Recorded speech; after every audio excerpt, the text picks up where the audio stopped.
You are listening to the Intrepid radio program with Scotty Roberts. Intelligent Talk.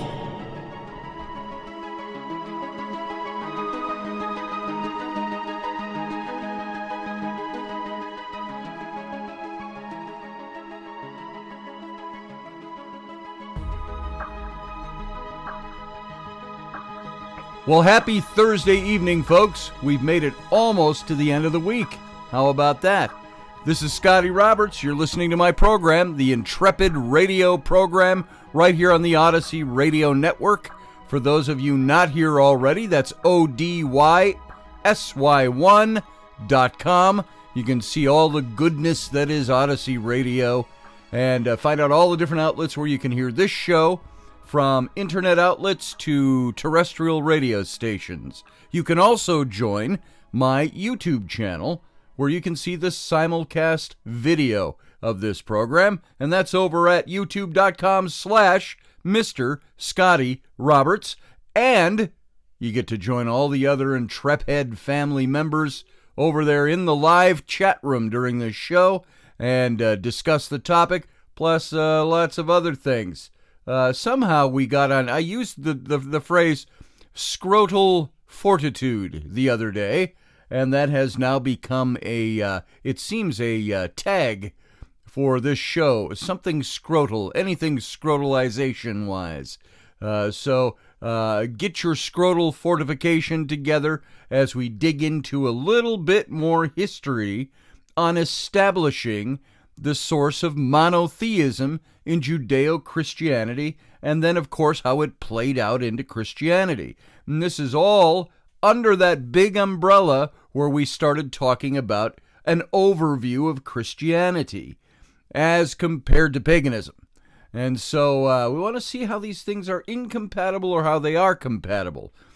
I think there is a very interesting historical thing that happens when we start looking into and digging into the history of what we believe to find out, is this all God-breathed, quote unquote, or is this all man-made, quote unquote? Are there things that people have done to basic tenets of faith elements in order to create something that follows their political mindset about something, or their desired religious mindset about things? We see this today in current politics, how things are twisted and used from either the past, or lies are told, obfuscations made in order to create a picture of what one particular party wants people to view over the other particular party. And the problem with all of these, in both those, the example I just used in politics, religion, is that there is always somebody behind it that wants to make sure that their view is the predominant view and the view that controls the way the common person thinks. And by common person, don't take offense at that. It's just the people who are not in hierarchy of either politics or the church. Let's shift it all to religion. In Orthodox Christianity, they went to great pains to eradicate anything that did not smack of the belief system that they wanted people to have. And they did this to maintain their power and their control in the hierarchy of the church, as well as over the minds of the people. And you look at the outcomes of this over the centuries, and you get an idea for exactly what was going on and exactly the kind of control that the church placed over people. The church even became, in many places, the power over the governments, because they sanctioned political leaders or they condemned political leaders.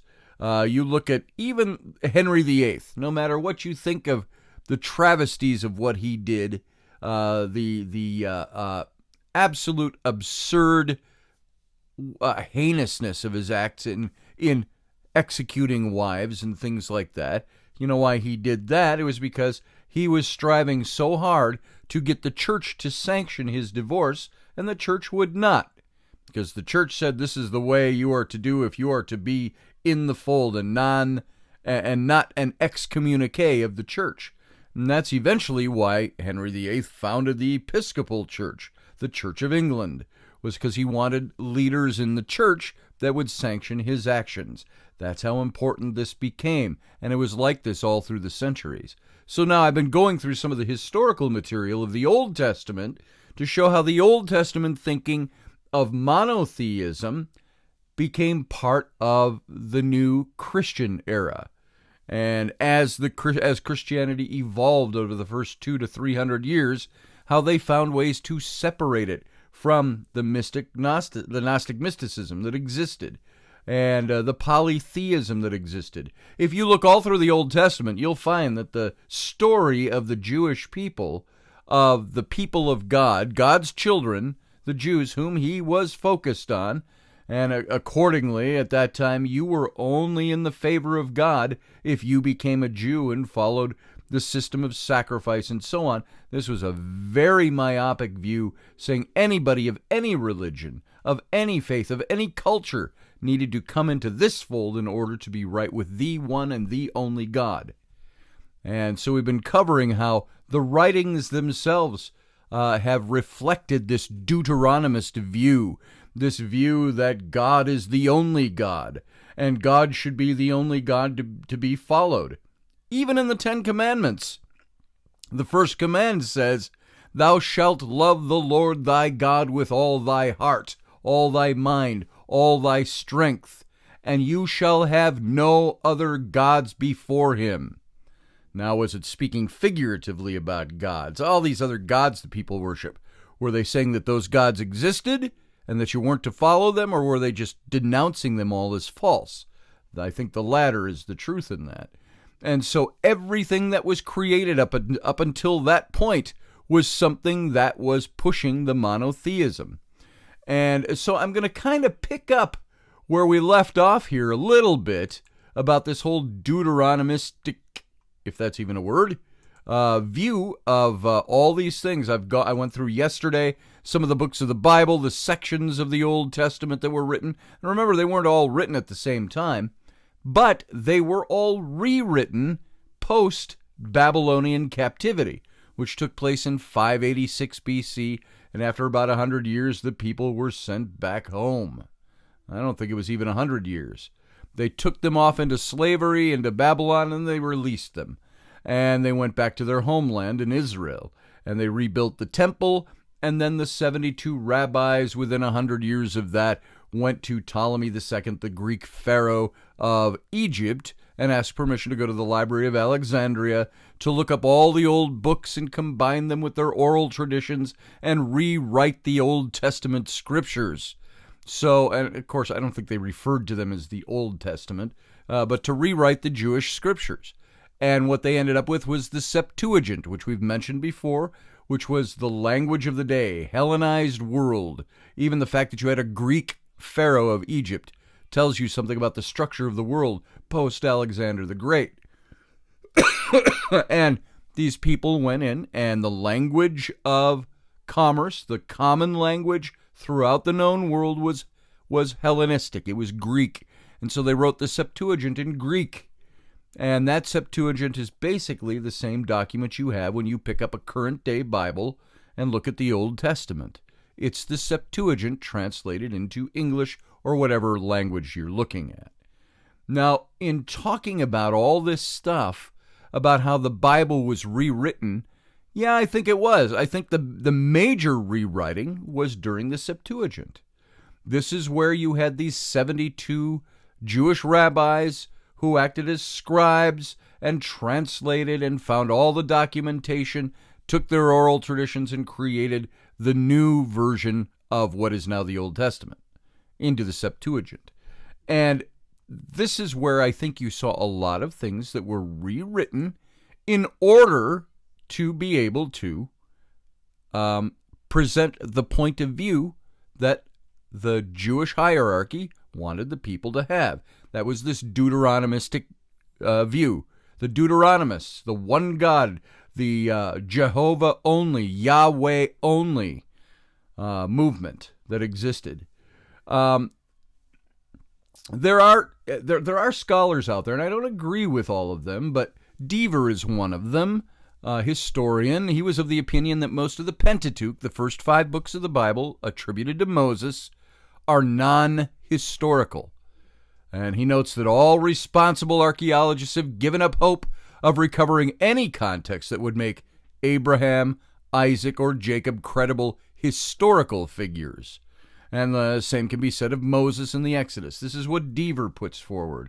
Now, you go to a Jewish synagogue today, or you ask a devout Jew, or even a Reformed Jew, if they believe that Abraham, Isaac, and Jacob also named Israel, are historical figures. And most of them will tell you yes.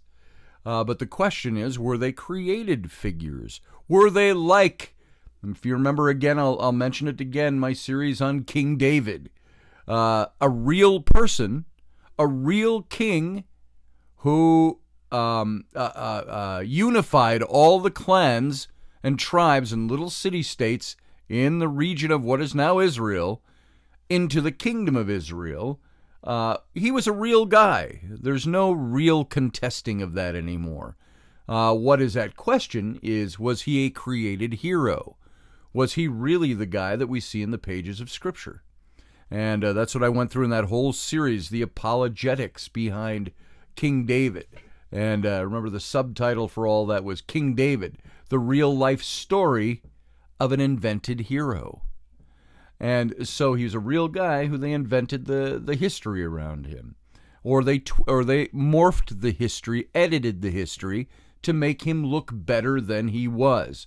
The conclusion we drew, by the way, in that series was that David was probably not a guy any of us would find very likable now, if we knew the real David. He was a murderer. He was an adulterer. He was somebody who did everything he could to make sure he held the reins of power. And he committed a lot of atrocities during his day. So we would look at this guy and say, he's not a very likable character. Yet, the biblical writings come out presenting him as the man after God's own heart, who sought after God's own heart, the sweet psalmist of Israel, and all of these things about him. And we find that even the great story about him, David and Goliath, is probably an apologetic, attributing to David that which one of his mighty men of warrior actually did. Mighty warriors, mighty men of valor did under his name. And so all of that, we take all of that and put that aside. Deaver himself, he says he occupies the middle of the road when it comes to the historicity of the Old Testament. With scholars who believe it's entirely historical on one side and those who believe it's to be a complete fabrication on the other. This is why the other day I went through, again, my theory on Moses, that guy back there, that bus, Senenmut. I believe that there is biblical, historical efficacy. I don't think the Bible is just a total manufactured book of facts or factoids that they're trying to push off on the people. I think that there is historical fact in there, and I think the basic storylines you find are factual. However, you start getting into the theology, the message of the Bible, and what is the Bible supposed to be, the Old Testament especially? It was the story of Israel. It was the story of God's dealing with Israel. And they took the historical facts and attributed all of their theology to it. And I find that much of that has been altered over the years. Maybe as far back as the Septuagint, which is, 2,400 years ago. So the biblical writers and the editors had some genuine sources, but they didn't hesitate to manipulate those sources to get what they wanted to get out of it, to express to the people what they wanted to express. They did this not only with exaggerations and embellishments, but also with additions and even outright inventions in order to make the stories serve their own ideological agendas. So in this regard, they were like most ancient historians. This might be called historicized myth, and that's how much of the modern liberal critical scholarship regards the Hebrew Bible. And as I said when we covered David, and I keep hailing back to that example, and if you haven't heard it, you can go here on my YouTube page and find the archives of David down in one of my sections below. But the reason I keep bringing that up is because it is a prime example of how a real-life king took the facts around his reign and had them written as an apologetic to make himself look better, to make the people who were against him in the story look worse than they were. This is where they're playing with exaggerations and embellishments and even outright lies in some cases. And so the process of establishing the Old Testament canon was probably a gradual one. And it's noted that by the 3rd century BCE, 300 years before the time of Christ, a rather substantial archive of scrolls had been built up. And by the 1st century of the Common Era, after the time of Christ, there was some tendency toward consensus on the canon, but no real overall consensus at that point yet. Davies again observes that while there is no more or less a corpus of literature which defines Judaism at that time, there remains a range of attitudes regarding its exact significance. And so as the process of editing and writing revisions began to come to a halt right around 100 BCE, the body of material may have been increasingly venerated.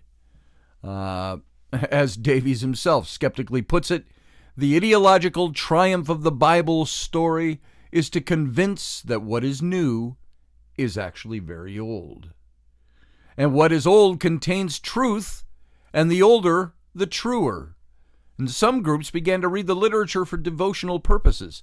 And Davies notes that for some of them between 200 BCE and 70 of the Common Era, this was the destruction of Jerusalem by Rome, the literature became scripture, while for others it wasn't.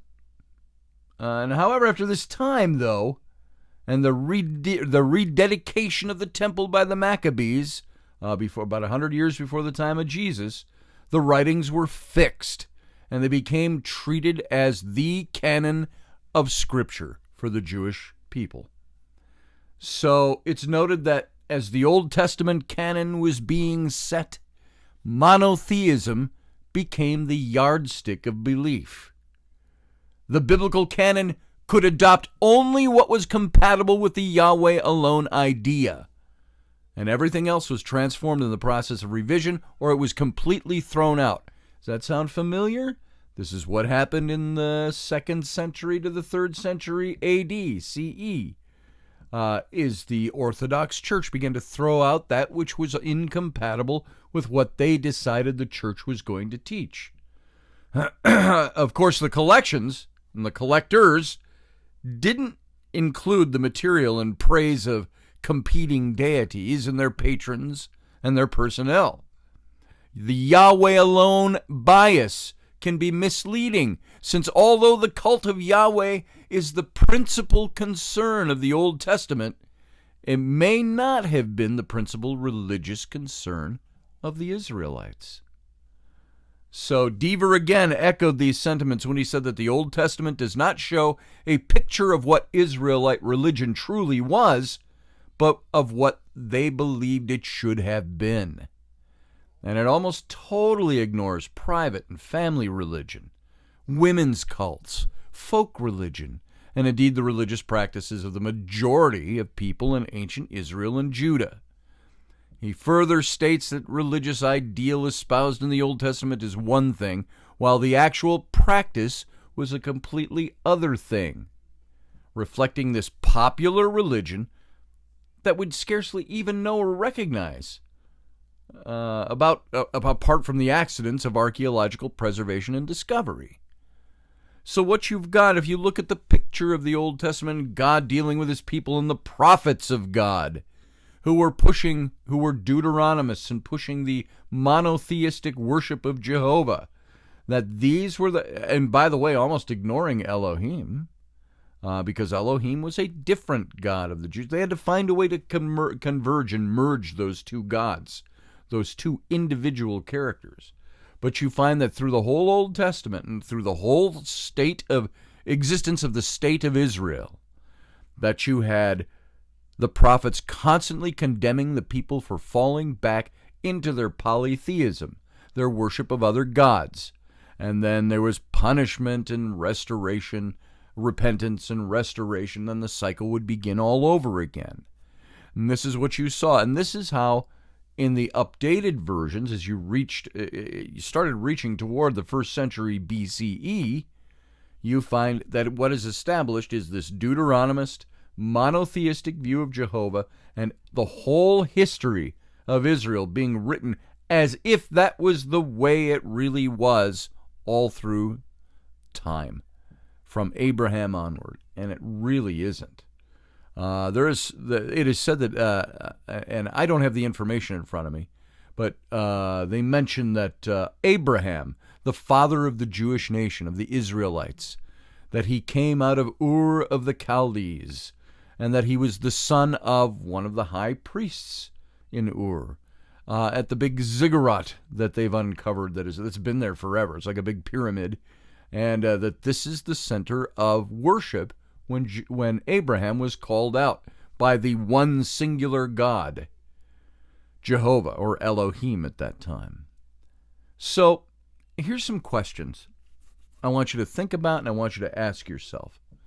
And what were you raised to believe about monotheism, about there being one God? What do you believe about it now? In what ways does monotheism influence or inform your spirituality presently? Your spirituality, your inner belief system, your inner faith system, what you believe, what you say you believe. How does monotheism affect that now? Does it? Do you even pay attention to it? Does it matter to you? Many people who don't even practice what they say they believe will bristle at the notion that there might be more than one God or that monotheism was created by men. So what is the divine to you? How do you describe its nature? Do the concepts of oneness or plurality relate in any way to your concept of the divine? And then, frankly, you got to ask, if you believe that there's just one God or you believe there's many gods, how do you know any of that to be real at all, other than by personal anecdotal experience? So what do you believe?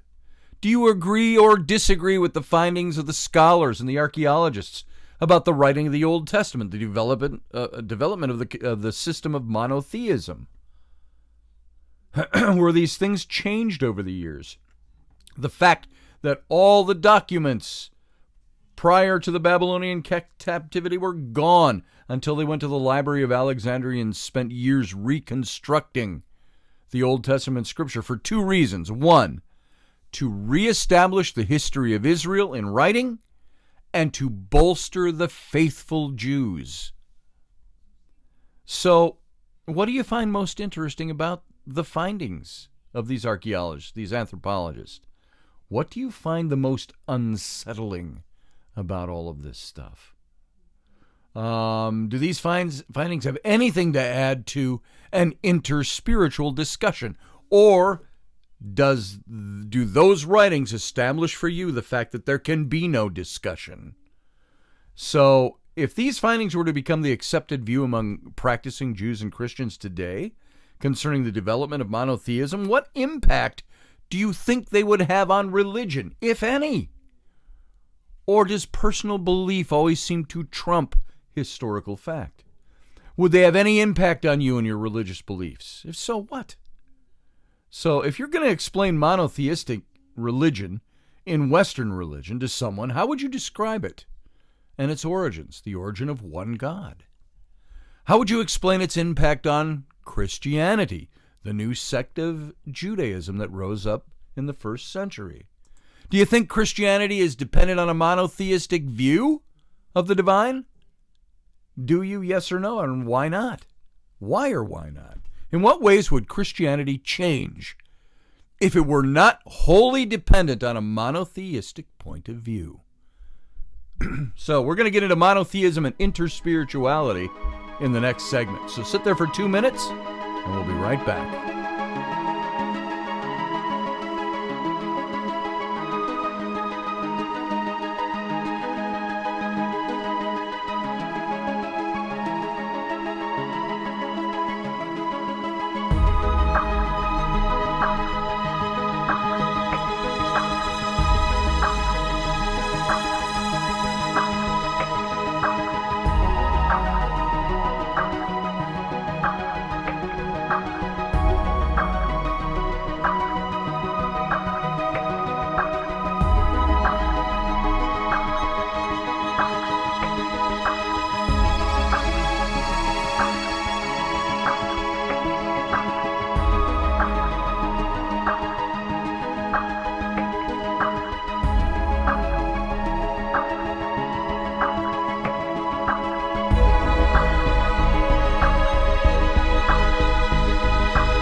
All right, gang, thanks for holding on during that break. We're back. This is Scotty Roberts with the Intrepid radio program. That's what you're listening to right here on the Odyssey Radio Network, ODYSY1.com, to find out all the places you can go to hear this show via the outstanding, wonderful network called Odyssey Radio. And so then you can also go over to my YouTube channel and watch the live video simulcast of this show over at my YouTube channel, youtube.com/Mr. Scotty Roberts. Join all the other Intrepheads over there in the live chat room and get to know people over there. We have quite a family growing over there. And I want to thank all of you for being here. Now, before I move on, I want to tell you about my tarot readings. As you know, I've been a tarot reader for some 30-plus years. If I were to add it up succinctly, I think 33 years I've been reading tarot. And if you would like to get a tarot reading, tarot, you know, you say potato, I say patata. I was once called highbrow for using the word tarot, that pronunciation. So in my highbrow ways, lovey, if you'd like a tarot reading, you can go over to my website. It's scrolling down along the bottom here if you're looking at the video, scottallenroberts.com. And if you're not viewing the video, just listening, just my full name, Scott Allen, A-L-A-N, Roberts, scottallenroberts.com. And click on the tarot link that you'll find in the links, the typed links, and you can see where you can get yourself a tarot reading. And if you haven't heard me do any readings, I do them generally on Sunday mornings at 9 a.m. to 10 a.m., somewhere in there, Central Standard Time over on my YouTube channel. So if you want to see more about tarot, you can come over there. Maybe we'll do them on this show sometime when I finally get myself my butt in gear and get around to taking callers live, and we can do some of those. So in the meantime, come on over and get a tarot reading, and just follow the links and you'll get there. Now, let's pick up right where we left off in the first segment. I want to talk some more now about monotheism and interspirituality. What's that word mean? It just simply means, for those of you who go, oh, that's a big word on the radio, I think you all know what it means, interspirituality. Can spiritualities crisscross? And so let's look at how monotheism affects that. And although this has been a brief review, believe it or not, in the week we've spent on this is just a brief review, an overview of a large body of scholarship that's out there and research concerning the Old Testament writings. And believe you me, you could fill whole warehouses with books written on these topics. The Yahweh alone party and monotheism, we think it illustrates some of the issues and the findings in this area of the landscape of belief. You've got to look at this stuff. You don't want to just believe something because somebody told you that this is so, and you must believe it. Were you born into, or were you inculcated into Christianity, into Judaism? Have you ever questioned the tenets of the things that are supposed to be the foundational stones of your faith, the things that build your spirituality? Now, I'm not here to say that that's untrue. There might only be one God. There might be only Jesus, and Jesus might be the only begotten Son of the Father. Those things might be absolutely true. What I am putting forward is that I struggle with that because there is so much historical information that seems to indicate that was a created concept, not what really existed. And so when we take a step outside the box and look back in, what outside the box tells us that that's true? Or do we only gain our insights into what we say we believe from within the faith itself? So once you start questioning and doubting, or doubting and then questioning, that's kind of what it really becomes. And I've said, like Richard Feynman, the astrophysicist in the 40s, 50s, and 60s, and 70s, that he put forward this idea of saying, to doubt and question is the way things really are. That's how I exist. And he said, I would rather come to the end of my life not knowing certain things than finding out I believed something that was completely wrong. So Christianity and Judaism, they should promote that believers in that theology, those theological mindsets, look into these things. Paganism should promote that you look into things. Even in the New Testament, the Apostle Paul said, he says, try the spirits, or put them to the test. Put the spirits to test to find out what is true and what is not true. And so you can do that on a spiritual level. If you're convinced spiritually, that's great. But you got to get there with sincere meditation, sincere trying to uncover, sincere wanting to know. And sometimes that process is filled, like with me, I want to look into the histories. I want to look into the writings. I want to look into the data that is out there to find out, how did this belief system come to be, before I say I'm going to put my faith in that, or that's the basis, the foundation of my spirituality.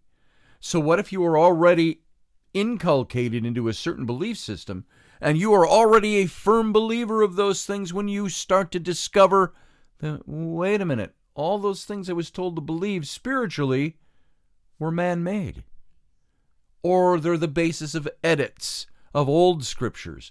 They're the basis of embellishments or exaggerations to old documents.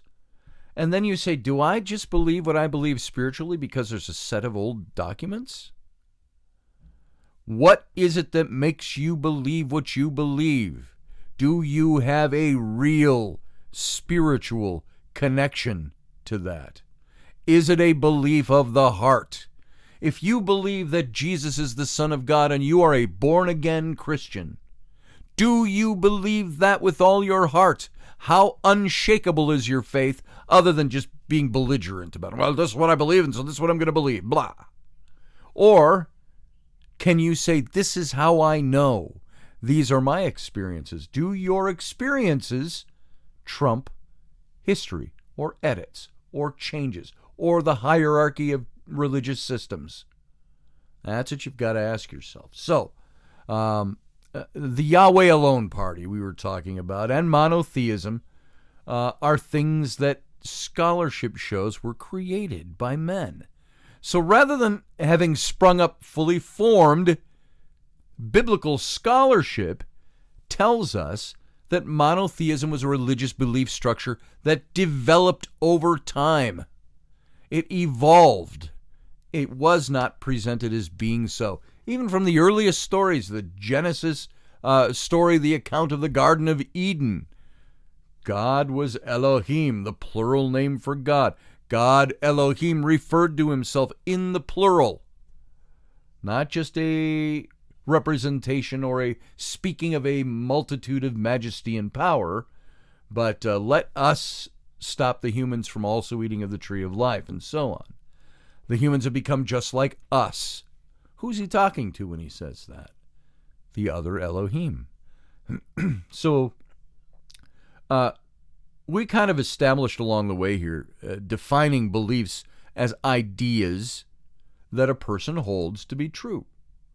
Beliefs often group together into systems or structures that support each other and form a complementary picture of some piece of the world. And these systems and these structures work to explain reality to us. How can we base our spirituality on something that we don't understand, or that we have no concept of how it works in reality? Why are things the way they are? Sometimes so thoroughly we do this that it can be easy to forget that the structure is actually there beneath the surface. And so it seems to me that monotheism is an example of such a deeply embedded structure. Most people assume it has simply always been that way and therefore can't be approached in the same way as other beliefs and structures. Look, when we look at, if you believe one certain way and you look at other religions, you go, they believe that way and I think they're wrong. Well, that's how we approach them because of what we chose to believe. They might look at us and go, "You're a little misguided, friend." And so most people are unaware that monotheism within Judaism developed as a minority movement. And it remained a minority movement for hundreds of years, becoming a majority only in the 5th century BCE. Just during and post Babylonian captivity. The 5th century, you're looking at the 400s. So this is when the Septuagint was rewritten. The Old Testament collection of books were rewritten into the Old Testament. Many people don't even realize that throughout most of this time, temples, shrines, priests, ordinary people were routinely polytheistic in their practices and their observances, and they were generally not even interested in considering monotheism. All archaeological findings to date, and they're numerous, folks, support the existence of routine polytheistic practices in the Middle East, in the Israelite region, and both in temples and among the populace. This was the big religious fight in the Old Testament. And so many people assume that Moses wrote the first 5 books of the Bible, me included. I believe he actually wrote those first 5 books, and may not even know that mainstream biblical scholars have long rejected this. I disagree with a lot of them, instead placing the writing of the Pentateuch, those first 5 books, somewhere between 500 and 700 years after Moses supposedly lived. Well, I think they were completely rewritten in the Septuagint in the 400s, the 5th century. But the scholars can be wrong on things too. I happen to disbelieve it because I have dug into it so deeply on a historical basis. I think Moses was a real guy. I think there are aspects of Moses' character that we don't understand until we start digging in. Aspects of what he did with Israel when he codified Judaism, which was not even a religion prior to the Exodus. Moses codified it. And he put all the rules and the regulations on it. This is where you got the Deuteronomists come out. And mainstream scholars, people aren't even aware of their writings. To be non-historical, arising from stories that grew over the years that began after the time of the Exodus. I actually think, and I'm not going to get into that again, I went through my historical study on that. I think Moses was a real guy. However, I believe the Septuagint reflects a lot of changes to his works. Now, many people assume that the other books in the Old Testament were written by the prophets and the priests who claim authorship of them. Look at books like Daniel, Ezekiel, Jeremiah, Isaiah, Hosea, Amos, Malachi, that all these books were written by these guys. Not realizing that scholars have placed their origins much later in time, within 200 years of the exile, either before or after. And the scribes who wrote these books, especially the Deuteronomists, were members of the Yahweh-only club. And they wrote literature that supported that view. They altered literature that existed in support of that view. The books they wrote were arranged to present an unbroken history of Israel, whose existence as a separate nation is still disputed by scholars, although becoming less and less so with more archaeological and historical data, and to present an unbroken history of monotheism. That's what happened in this writings of the Old Testament. Now, unless one disagrees completely with these scholars and discounts the archaeological findings on which their positions are based, it seems clear that monotheism itself must also be seen as an idea, a progression of thought, a progression of religious thought, one that came to be adopted as truth, and around which a belief system was eventually built. So why does it matter? You have to ask yourself, you have to ask yourself a Hillary Clinton, what does it matter now anyway? So what does it matter whether monotheism can be viewed in such a way? One thing exists. Acknowledging it as a belief system allows it to be approached as one would any other belief system, and it makes dialogue about it more possible than if it's off limits to examination. Monotheism is it. You cannot question this. Therefore, anybody who believes anything outside of that is blasphemer, a heretic, a hell-bound sinner, whatever you want to label them as. And so there is no conversation. There is no dialogue. There is no examination. For another, beliefs and belief structures have power in lived reality. And they not only group themselves together in mental structures, but also stimulate the creation of physical structures in the world.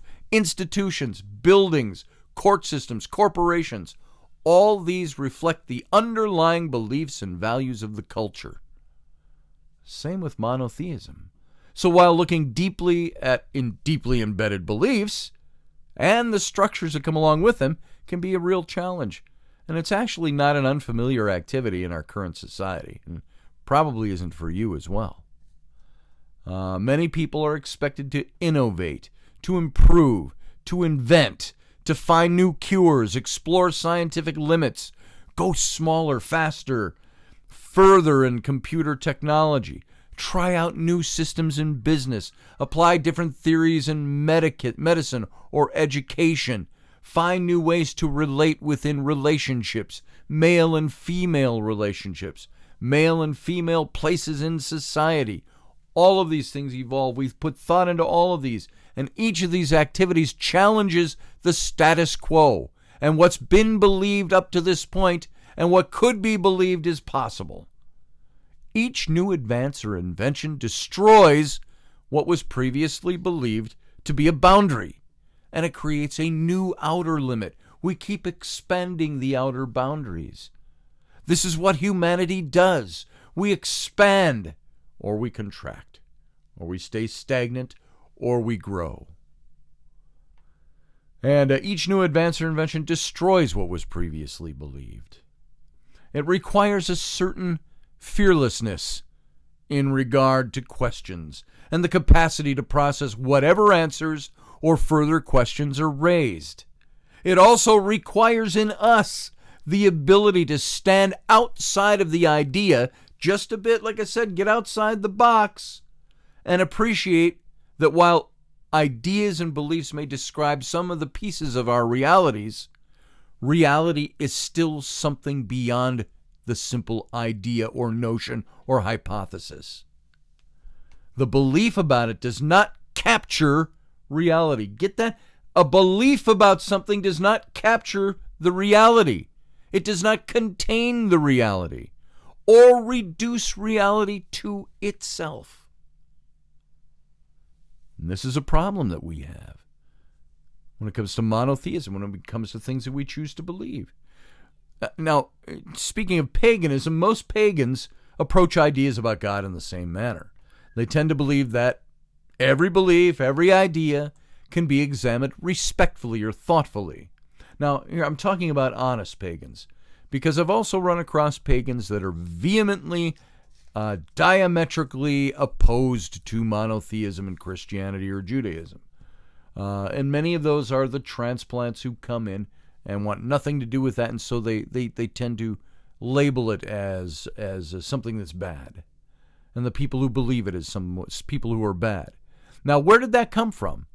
And how and why was it constructed? Is it beneficial to us? What does it tell us about reality? And what does it tell us about the people who are articulated to it? Looking at deeply embedded beliefs is okay, even on which an entire belief structure is built. Folks, it's okay to ask the questions. It's okay to doubt. It's okay to dig deeper and find out what it is, why you believe what you believe. Pagans feel this way because they accept that beliefs are ideas. And while ideas hopefully give information about reality, they're not the reality they describe. They are an animus to explore what you believe and what is reality about those things. Looking at ideas about God doesn't threaten the divine in any way. If God is who God says God is, in a Judeo-Christian sense, why should he feel threatened that you are seeking information on something we don't have a lot of answers about? Something that he has the ability, if he is who he says he is, and I'm using the he pronoun there for ease, why would he be threatened that we would want to see if that's true? If indeed it is true. Most people who have the truth about a thing, if somebody says, well, I don't know if I want to believe that, let me look into that, we'll go, okay. If I can help you in any way, let me know. But go ahead, examine this. The idea about God doesn't threaten the divine in any way. Because the divine is not the idea. If you put this another way, all the concepts of monotheism added together do not amount to the reality of God. It's a concept, it's an idea, a religious practice. It's possible that all the concepts of monotheism added together tell us more about the people who formulated them, more than about the reality of God. What monotheism does offer is a collection of beliefs about the divine. It doesn't offer you the divine itself. So what polytheism offers is a collection of beliefs about the divine, not the divine itself. Perhaps the greatest stumbling block facing interspirituality is this tendency to confuse ideas about the divine with the divine. So this tendency puts these ideas beyond the reach of discussion, since the ideas become venerated as the divine itself. See what I'm getting at here? Where do you stand on this? If you sat back and looked at yourself and what you believe, have you made the divine the reality based on the ideas? Or are the ideas the reality and the divine is the concept? So if people would resist the urge to turn their ideas about God into God, they would then be left with the ideas, whose merits would be more readily visible, examinable, discussable, dialogable, if that's a word. This is a challenging prospect for any of us and all of us. It's a challenging prospect for me, even though I'm sitting here going through this information. It's still a challenging concept. You know why? Flies in the face of what I was inculcated into. What I chose to believe. The idea about God that I placed into the reality. It requires soul searching, folks.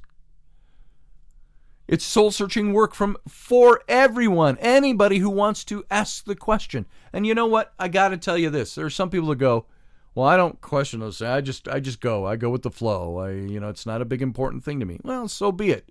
That's the way you choose to live.